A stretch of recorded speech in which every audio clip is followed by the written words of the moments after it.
another Tuesday, and you see the boy the Grizz, so you know what it is, what it do, what it is. I am Dakota Griswold, and welcome back to Yesterday Today. This, of course, is the show where I bring you some of the biggest gaming news you may have missed from yesterday today, and we got some stuff to talk about. Possible Legend of Zelda Tears of the Kingdom DLC leaked, and a big number for shooters over on the PlayStation. The Outer Worlds coming out with a big next-gen update and some more DLC. So let's get really into this.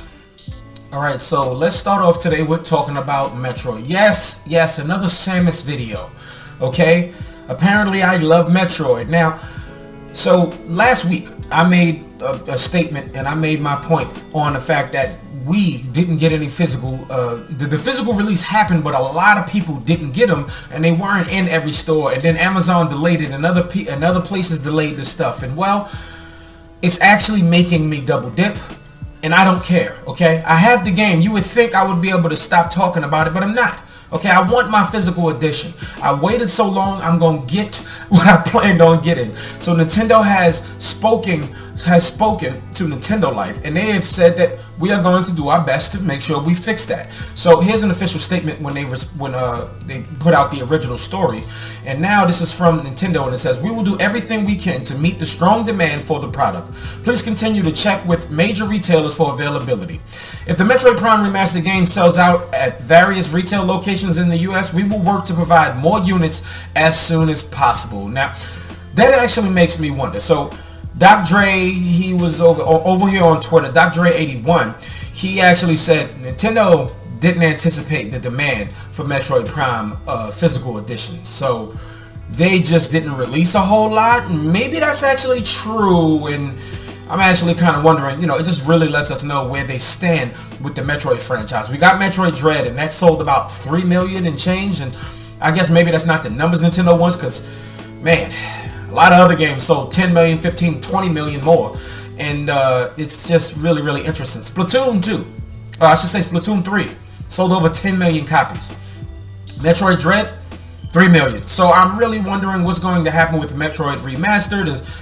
Well, what's the numbers for the digital edition, and I need to know what's going to happen with the physical edition, especially with the increase in demand. And I'm pretty sure a lot of that is double dipping, because now it seems like people are basically having to wait a whole month since the announcement of the digital edition, with 2 additional weeks for the physical edition. I guess 3 or 4 now to get the physical edition. But this is really interesting, and I'm wondering what Nintendo's going to do with Part 2 and Part 3, and if we're going to get Metroid Prime 4 next year. I'm really interested. But let me know if this is your vibe down in the comments below. So while Ubisoft is rumored to be making like 6 more Assassin's Creed games, they appear to have lost the Beyond Good and Evil 2 studio head.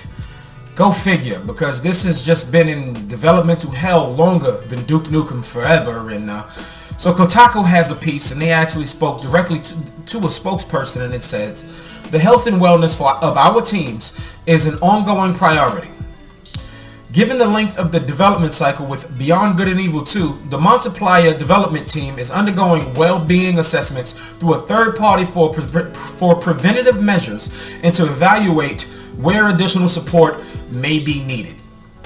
That's an interesting statement, but let's go a little further into this, and it says, "The studio told staff last week that managing director Guglielmo Carmona, who had previously been absent since the beginning of the year, would not be returning and had left the company.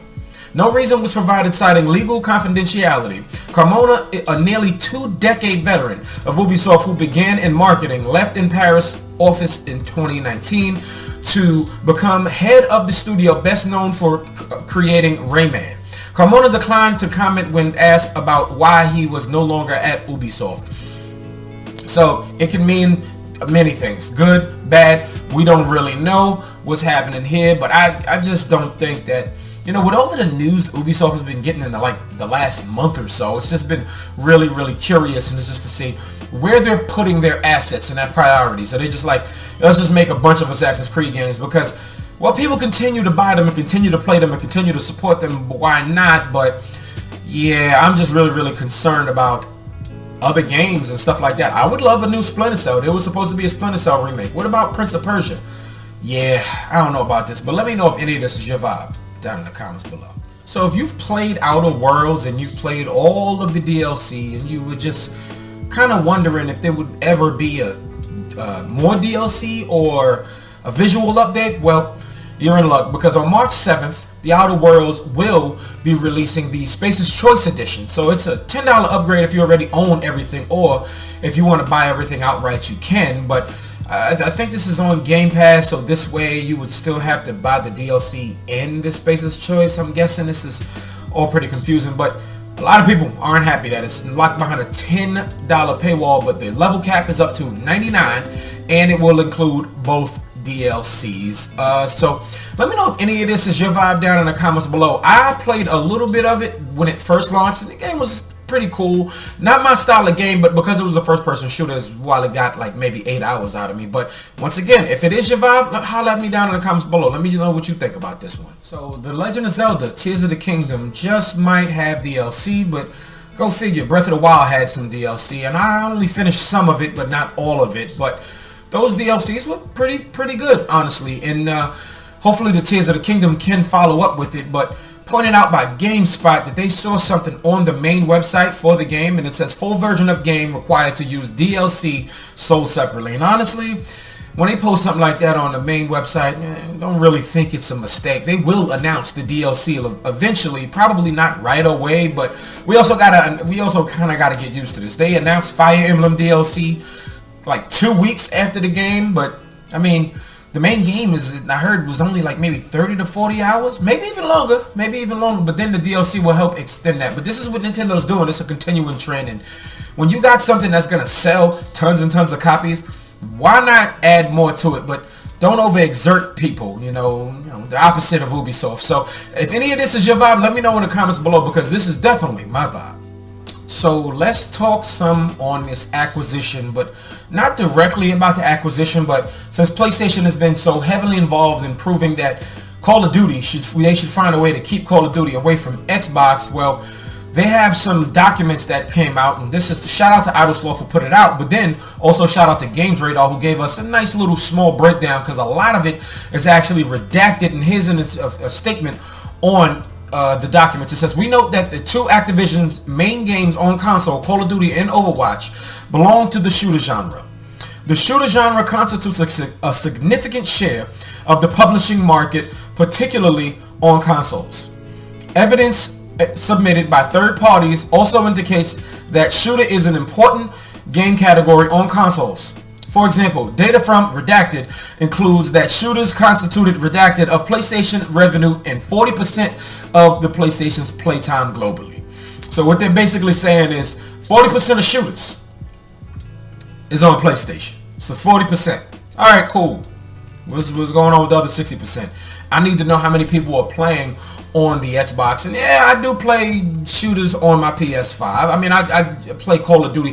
Why I play things on the PS5 now? Because this wasn't always the case. I would always play my shooters on my Xbox, because I definitely appreciate that controller a lot more because of the ergonomics. But the PS5's ergonomics is definitely top notch, and those adaptive triggers really definitely kill it. But I'm actually wondering why everybody plays it on PS5 and PS4. Is it because it's just the advertising? You know, they just tell you, no, come play it on our system, or that they get certain things first. And Xbox doesn't have the advertising for it, because PlayStation has an exclusive, PlayStation have exclusive rights. It's just really worth noting. Is it because PlayStation just advertises it so heavily, and people see it, and they just automatically think it's synonymous with PlayStation like it's not on Xbox? That's something to really think about. But if any of this is your vibe, let me know what you think about it in the comments below. So with this last topic, I want to actually take some time to actually speak just a little bit about it, because it is very personal for me, and it's heartfelt, because I know some of y'all might have heard some of the scuttlebutt on the internet. Because first of all, shout out to the homie Blessing Adeyoye Jr. over at Kinda Funny, because he put out a 17-minute and change piece about black hair in video games, and now it's making its way around the internet. And well, some people are also responding certain ways. So I'm going to read a piece that's broken down from VGC really quickly, and then I'm going to go ahead and speak on it. And it says, speaking as part of a short documentary produced by Kinda Funny and hosted by journalist Blessing Adeoye Jr., character artist Del Walker said, the advantage now is you don't have an excuse because the tech can support what you need. Now it's just about having the knowledge and using the resources of black people to ask, is this right? So we basically talk about black hair representation in video game because, I mean, it's obvious, everyone. Representation matters. You see this little girl who's watching these Disney movies and she's like, Mommy, I want to look like her. Then you see black Disney girls and the black girl saying, I want to be like her. And, you know, you have all kinds of people in the LGBTQ and representation of mass media. Inclusion matters. Representation matters. And given the fact that even though video games is a very, very young medium, there is no excuse for games that have predominantly black characters. I'm talking about, I'm not saying there aren't any white characters, but NBA 2K and Madden and stuff like that, oh, there's a lot of black characters in that, and I'm sure y'all can do a lot better with the hair. The hair texture just ain't it. But let me give you an idea of maybe 2 games I've seen that has done pretty well. Elden Ring, I heard, is actually not too bad, but OlliOlli World, even though it's actually like kind of 2D animated, but the styles that, you know, because we're varied styles. We're not just cornrows. We're not just bald. I know I'm bald, but I had hair at some point, and now especially more than ever, of course in the 80s and many, many years, but really right now, especially in the mass media, black hair is very expressive. Your man Drake, if you listen to music, Drake changes his hair every 10 seconds, okay? Our hair is extremely expressive. High tops, low tops, waves, all of that. And I really, really think that video games can actually encapsulate that a whole lot better. I also want to shout out Hogwarts Legacy for the use in black characters. The way we kind of look and the skin tones and stuff like that, y'all got to do better, especially respectfully to a lot of the Japanese developers. There are black folks in Japan, might not be as many as in the other parts of the world, but a lot of black folks play and absolutely love your games. And I think that we need to do better as a whole. I understand that development is hard, and I understand that there is a lot of difficulty with it, but we could use a lot more representation. We're playing your games. A lot of us play your games and love your games and give you y'all money. So please, give us some characters that actually look like us inside your video games. Alright, y'all, thank y'all so much for coming through. Let me know what you think about everything down in the comments below, whether it be the studio head over for the Beyond Good and Evil 2 sequel, Leaving. What do you think about that? And Scalpers. And of course, we finally eventually getting our Metroid Prime physical editions and Zelda DLC. And of course, let me know down in the comments what you think about black hair representation down in video games. But if you are new here, hit that red subscribe button and turn on all notification bells so you know when your boy is posting. I post Monday to Friday, 9 a.m. helping you start your work day. Bring you some of the biggest gaming news you may have missed from yesterday, today. And that is a wrap for today. Go ahead and hit that like button on your way out, and don't hit the dislike. And if you disagree with anything, holla at your boy in the comments. Thank y'all so much for watching, and this video is finito.